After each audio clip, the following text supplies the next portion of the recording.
This is where the US Army is recruiting the next generation of soldiers, the gaming world. You look like you play Call of Duty. There you go, free skin. The Army is here at one of the world's top gaming expos to showcase its latest recruitment tool, the US Army esports team. Maybe as good as me one day. Their goal, turning virtual fighters into real soldiers. It's an opportunity to engage them in a platform where they're on there constantly, day after day.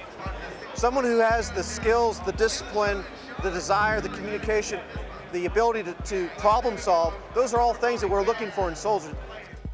But new recruits do not become full-time gamers. They must first serve in the Army, go through the usual training, including boot camp, and could be deployed on missions.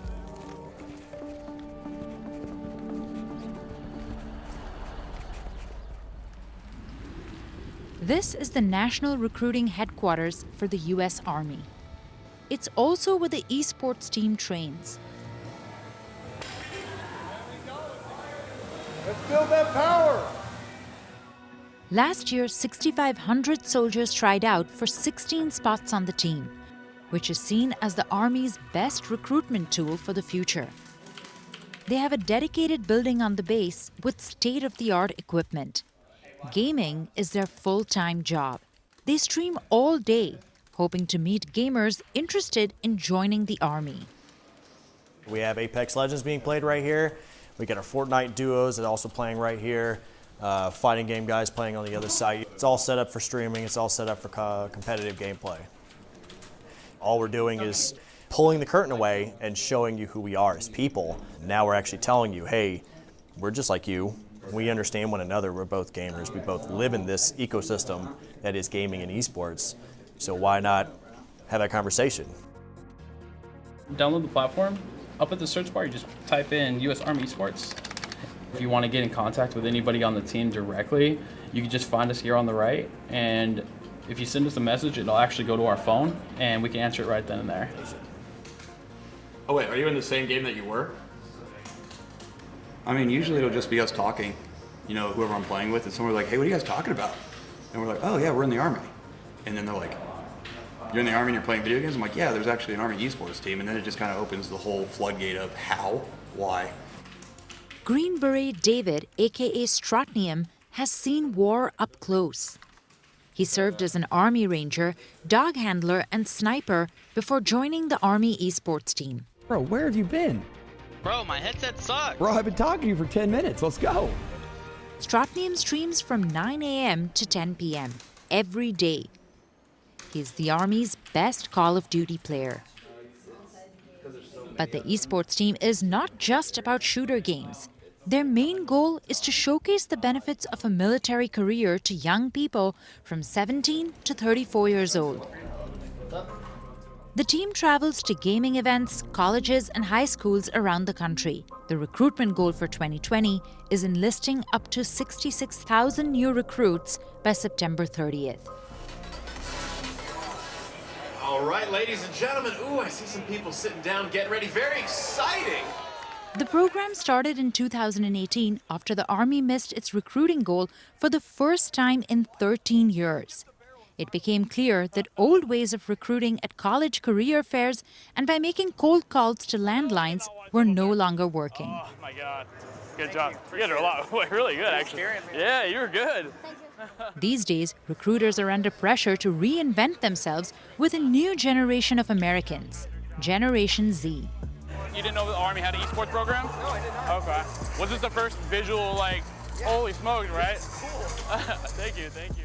Since the beginning of the COVID-19 pandemic, the audience for esports has doubled on the streaming platform Twitch, which has 17.5 million daily visitors.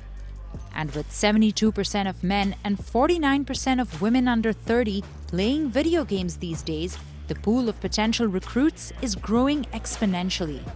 In a massive convention like this, we'll do several thousand leads over the course of a long weekend. The numbers are really staggering.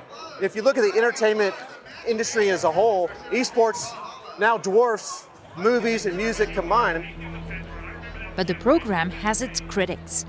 In July, the Army came under fire after the esports team started banning users who asked about war crimes on their Twitch chat. And U.S. Representative Alexandria Ocasio-Cortez introduced an amendment that would prevent the military from using esports for recruitment. Children as young as 13 and oftentimes as young as 12 are targeted for recruitment forms that can be filled online. The amendment was defeated in Congress, and after a month-long break, the esports team resumed streaming. It also introduced a new set of guidelines that includes limiting its Twitch channel to players who are 18 and older. There are certain young people that game that we can't actively recruit because of their age, but if we can build that interest in them when they're young, when it comes time for them to make decisions about what they want to do with their future, we hope that their experience interacting with the esports team will plant a seed that, hey, maybe I can be a soldier. Here at the convention, some young gamers, like 18-year-old Argelio Guajardo, are considering it. It makes me want to join the Army because of the esports team. It's every gamer's dream to join the pro team, win, make new friends along the way. Hoping that I get a good education in there, healthcare, pay the bills, do that stuff, yeah. But Guajardo adds that he would only join the Army as a last resort. Oh yeah, I'm scared. I'm scared. I don't want to get shot. I don't want to blow up. It's kind of scary to lose a leg or a limb, anything really. And it's Sergeant Pratt's job to convince gamers that despite the risks, a career in the Army can be rewarding. Oh yeah? Okay. I've been to Korea. I deployed to Afghanistan, been to Kuwait, Jordan. Oh wow, how was Korea? I loved it. That was other than this job right here, that was my second favorite place because I'm a huge League of Legends fan and it is big over there.